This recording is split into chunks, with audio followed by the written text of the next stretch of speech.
Hey there, welcome back to my studio once again, where I have been imprisoned indefinitely to draw and talk about stuff. And today I wanted to talk about an HBO documentary called Chimp Crazy by Eric Goode. He is known for Tiger King, which came out in, I think, 2020 and followed Joe Exotic, a man who kept a bunch of tigers, and there was this whole crazy storyline of whatever. Anyway, you've probably seen it. If not, go watch it. It's pretty good, fascinating, but basically the gist of Tiger King and Chimp Crazy is kind of an animal activist kind of standpoint, where it follows these bizarre pet owners and has this different world and story attached to it. And I feel like Chimp Crazy is a good follow-up to the Tiger King as far as that. It's pretty impressive he was able to pull it off, considering anyone would know at this point that he does Tiger King. So if I had an exotic pet and he's like, hey, let me do a documentary about you, you know, you might pause for a minute and maybe not do that. But apparently there was some ethics and things behind that of dishonesty about maybe, I think she didn't know for a while that he had done that one. Anyway, while I talk about this Chimp Crazy stuff, I'm actually going to be drawing some monkeys, not necessarily chimps. I don't really like chimps and apes and stuff, I'm gonna be honest. They're fine, you know, there's instances that I like any animal, but I just don't like humanoid animals. They're kind of creepy, they're violent, they stink. I just, you know, they're not my favorite. But I like monkeys. I don't love monkeys, but I like monkeys more. They're more interesting, they have tails, they're a little more animal-like. So I'm gonna be drawing a couple monkey species, and then just to fit the vibe, I'm gonna be drawing a chimp at the end. I haven't really drawn a chimp before or done it in a serious way other than like a silly doodle. So it'll be interesting to see how that goes. So anyway, Chimp Crazy follows a woman named Tanya Haddix. She came into owning a bunch of chimps by trying to purchase a chimp, and the woman who bred chimps, she lives in Missouri, which I live in Missouri, she was having some trouble with PETA, so she's like, hey, let me help you out. And she ended up owning all the chimps, and her favorite being a chimp named Travis, who was in movies and films and things like that. Hello, sorry to interrupt. I realized after going back through the video that I kept saying Travis. Travis is the chimp that attacked Charlotte Nash, and I meant to say Tonka. Tonka is the one owned by Tanya Haddix. So anytime I say Travis, I mean Tonka. So, sorry, I made a mistake. I'm just a person, and if I was a chimp, maybe this wouldn't have happened. Anyway, back to the video. A quote from her is that she loves the chimp more than her own human son. So basically, PETA says they need to get better enclosures by a certain date or they're gonna take all the chimps away.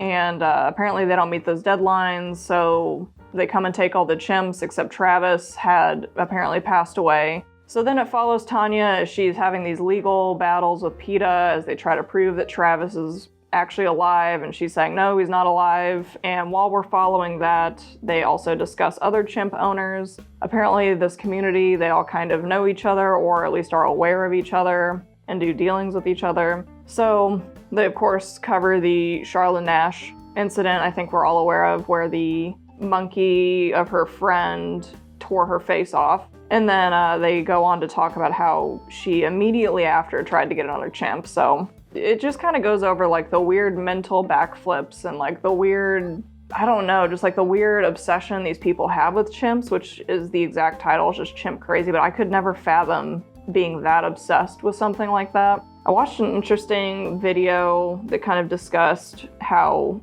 chimps mimic, like they kind of like trigger an instinct in us that like is like a super trigger or something, where it's like an infant that forever needs you. And I guess you just combine that with the right person and you've got like an obsessive person. Really, all of them, to some extent, you're just like, damn, this cannot be healthy to be living this way. It just seems like a horrible existence in general, just like constantly having to like feed and take care of these animals, and they can be violent, and a lot of them get injuries. Even the woman, Tanya Haddix, near the end of the film, she's like messing with her friend's monkey, or not messing with him, but like she goes in his cage and is attacked, and she's still like, no, I want to buy a whole island and put tons of monkeys on it, or chimps, sorry. And I'm like, God damn, dude. Like, I was bit by a chow chow and forever, I'm like, I don't want anything to do with those dogs. That's like the one dog that I'm like, no. So I can't even imagine like ripping my ear off, and I'm like, I think I'm gonna get 50 more of these. So anyway, Goes over more owners, goes over Charlotte Nash, it talks about one named Buck, and it kind of like gives you this gist of these people always get it, and they're like, it always starts really good and it always ends the same way. It's always violent ending, and then they either get euthanized or the police have to come and shoot them. And then it's just like if they claim to love them, but then they're trapped in these prisons basically to keep them and the owner safe. And I'm like, this just feels a little insane, which again, the Chimp Crazy, it keeps coming back around. I think Buck was one of the saddest stories in it because you could tell it seemed like Buck was one of the more somber, nice chimps, and it felt like he was very loved by many people, but just seemed like the owner was a little more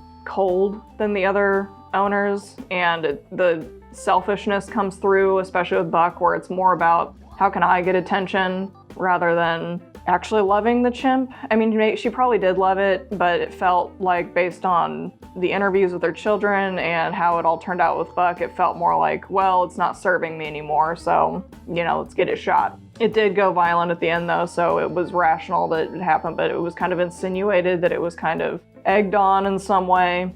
I don't know. But basically, the more I researched this documentary and kind of like saw the sides of like conservationists and other people who own monkeys or PETA or whatever, or the ethics of the documentarian, spoilers, but he ends up tattling on Tanya Haddock's that she has Travis still and gets him taken away, which it did end up being a good result, but there were all these ethics about like, as a documentarian, should you interfere or all this stuff. The more I researched, the more I'm like, I'm so fucking confused ethically. Like, I only know how I feel, and I'm not a professional in conservation or the care of apes, or I'm not even a professional in exotic ownership or anything. I just know how I personally feel. And I just think it's an insane endeavor to have a chimp. It just feels like something has to have gone completely wrong in your brain to want to spend all day, every day dealing with something like that. Some people are like, oh, I feel for them, or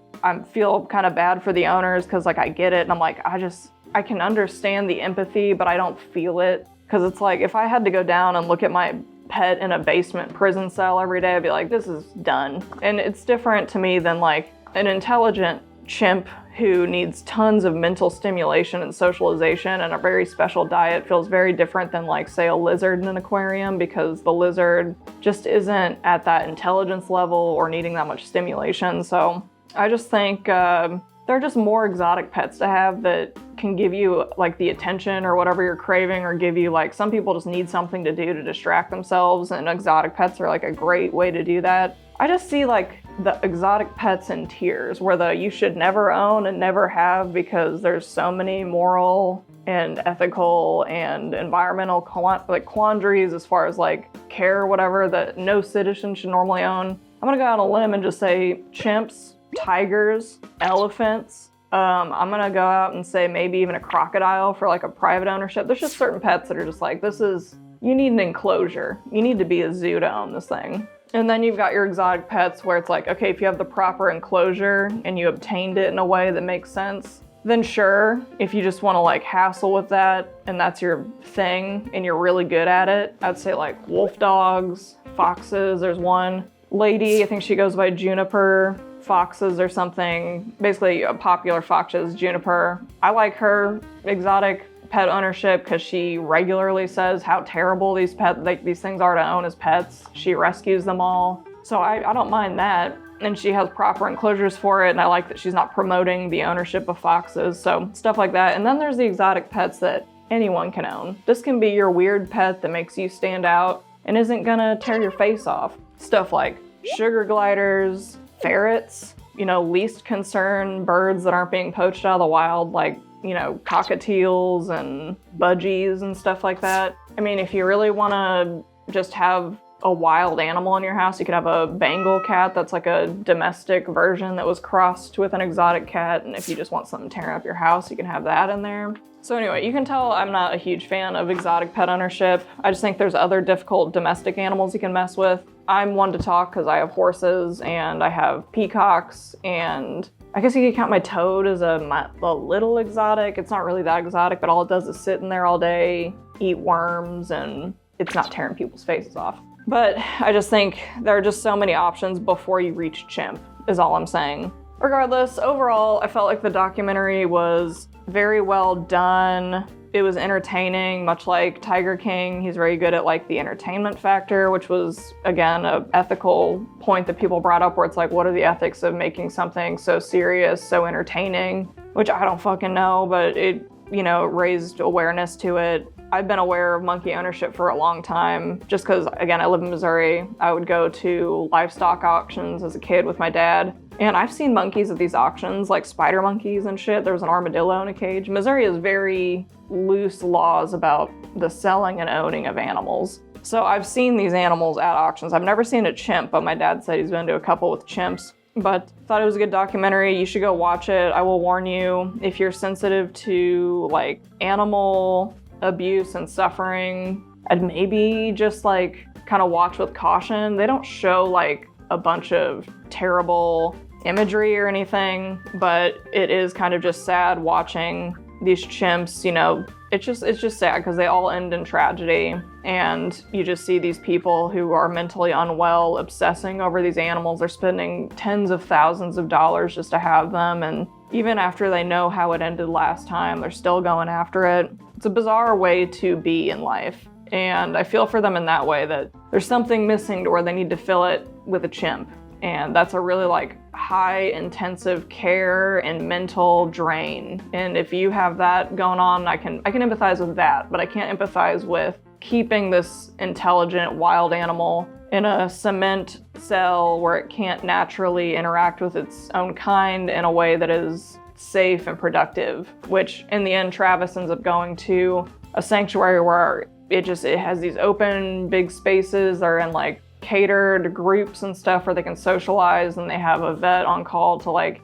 you know, monkeys are gonna fight each other occasionally, so they've got, you know, vets and stuff there. They have a proper diet. They're not getting Gatorade and Doritos anymore. Anyway, I'd give it a watch if you're interested in that kind of thing, or if you kind of want to ponder the exotic pet ownership quandary yourself. But as far as me, my opinion, if it's not very obvious, I'm not a huge fan of it. I'm not very impressed by it. If I went to my friend's house and they pulled out a little spider monkey, I'd be like, that is fucked up, dude. Why do you have that? Put that away. Now, if they pulled out a sugar glider, I'd be like, that's fucking cute. And I want to pet it, but I would never want to own one. So yeah, that is Chimp Crazy. I drew some cute little monkeys. I did an eye, a loris. I did a saki monkey, a baboon. I drew him twice because I was really into like the weird shape his like hair was giving him. They have like such a tiny waist, and like the barrel of their chest is so big. And I drew a tarsier, a lemur, and of course the chimp, which actually I thought I was gonna do a lot worse on the chimp, but I have a friend who's like the master of drawing like apes and monkeys, and I kind of went in that direction, just using a lot of like heavy black to kind of fill in those areas. But I had a lot more fun drawing these monkeys than I thought I would, because I normally draw like more canine centric, you know, cat, horse stuff. I don't really draw monkeys a lot. I'm not super interested in humanoid creatures, like I said, but I did like all the weird shapes their faces were. I drew the saki monkey just because I liked the weird roundness of the face. So anyway, that is Chimp Crazy. That is me drawing monkeys. And if you're gonna get an exotic pet, consider something like a hedgehog or a sugar glider, or there's like so many, the thing is there's so many other pets that we've been breeding for years that are just before you even get to monkey territory. So give it a watch. Let me know what you thought of it in the comments, what you think of exotic pet ownership. Let's keep it civil. I know sometimes with these things it can get a little touchy, but yeah. Anyway, that's it. I will see you in the next one. Bye.